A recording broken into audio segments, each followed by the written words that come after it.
आदि मानव की रहस्यमयी कहानी।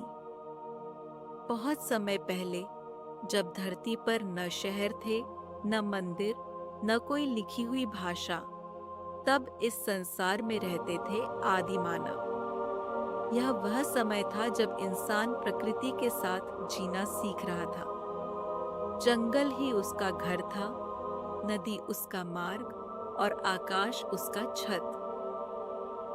यह कहानी है एक ऐसे आदि मानव की जिसका नाम था आरण। अध्याय 1। जंगल का पुत्र। लगभग 50,000 वर्ष पहले विशाल पहाड़ों और घने जंगलों के बीच एक छोटी सी मानव जाति रहती थी। वे लोग पत्थरों से हथियार बनाते, आग जलाना सीख रहे थे और जानवरों का शिकार करके जीवन चलाते थे। आरण बाकी लोगों से अलग था। जहां दूसरे लोग केवल भोजन और सुरक्षा के बारे में सोचते थे, वहीं आरण रात में आसमान को देखता और सोचता, ये चमकते तारे कौन हैं? क्या कोई हमें देख रहा है? उसकी यह जिज्ञासा उसे अलग बनाती थी। अध्याय 2। आग का रहस्य। एक दिन भयंकर तूफान आया। बिजली आसमान से गिरी और एक पेड़ जल उठा। पूरा कबीला डरकर भाग गया, लेकिन आरण वहीं खड़ा रहा। उसने पहली बार आग को ध्यान से देखा। वह गर्म थी, चमकीली थी और अंधकार को दूर कर रही थी। धीरे धीरे उसने जलती लकड़ी उठाई और उसे गुफा तक ले आया। शुरुआत में लोग डर गए, पर जल्द ही उन्होंने पाया कि आग से ठंड दूर होती है और जंगली जानवर पास नहीं आते। उस दिन से आरण को कबीले में प्रकाश लाने वाला कहा जाने लगा। अध्याय 3। रहस्यमयी गुफा। एक रात आरण ने सपना देखा। एक चमकती गुफा उसे बुला रही थी। अगली सुबह वह अकेला जंगल में निकल पड़ा। कई घंटों बाद उसे वही गुफा मिली।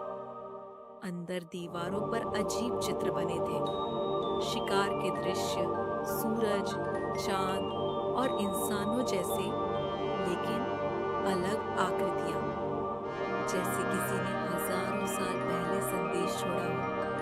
गुफा के बीच एक पत्थर चमक रहा था। जैसे ही आरण ने उसे छुआ, उसके मन में अजीब दृश्य आने लगे। भविष्य के शहर, उड़ते रथ और लाखों लोग। उसे लगा मानो समय स्वयं उससे बात कर रहा हो। अध्याय 4। पहली सोच। गुफा से लौटने के बाद आरण बदल चुका था। उसने लोगों को सिखाया, पत्थरों को आकार देना, दीवारों पर चित्र बनाना, संकेतों से बात करना। धीरे धीरे कबीले ने पहली बार कहानी सुनाना शुरू किया। यही मानव संस्कृति की शुरुआत थी। आरण कहता, हम केवल शरीर नहीं हैं, हम यादें हैं। अध्याय 5। प्रकृति का क्रोध। कुछ समय बाद भयंकर सूखा पड़ा। नदी सूखने लगी और जानवर गायब हो गए। लोग घबराने लगे। आरण ने सबको पहाड़ों की ओर चलने को कहा। रास्ता कठिन था। कई लोग थक गए, लेकिन अंत में उन्हें नई नदी मिली। कबीले को बचाने के कारण लोग उसे नेता मानने लगे। अध्याय 6। अंतिम रहस्य। बुढ़ापे में आरण फिर उसी गुफा में गया। उसने दीवार पर अपना हाथ रखा और मिट्टी से उसकी छाप बना दी। वह बोला, एक दिन हमारे जैसे लोग पूरी धरती पर फैलेंगे और शायद कोई इस निशान को देखकर हमें याद करेगा। कुछ दिनों बाद आरण शांतिपूर्वक संसार छोड़ गया। उपसंहार। आज का संदेश। हजारों साल बाद आधुनिक वैज्ञानिकों को वही गुफा मिली। दीवार पर बना हाथ का निशान अब भी मौजूद था। वैज्ञानिकों ने कहा, यही वह पल था जब इंसान ने सिर्फ जीना नहीं, बल्कि सोचना शुरू किया। आदि मानव केवल शिकारी नहीं था, वह पहला स्वप्न देखने वाला था। और शायद हम सबके अंदर आज भी वही आरंभ जीवित है, जो आसमान की ओर देखकर सवाल पूछता है। सीख, मॉरल।